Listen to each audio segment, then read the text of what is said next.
हनुमते रक्ष रक्ष सर्वतो माम् ॐ हं हनुमते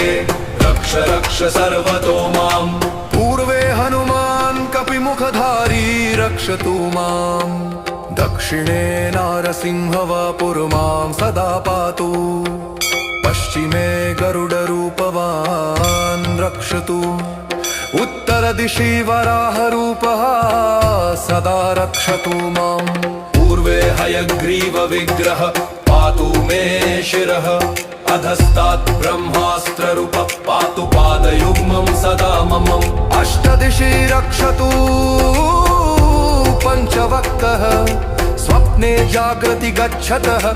पश्यतः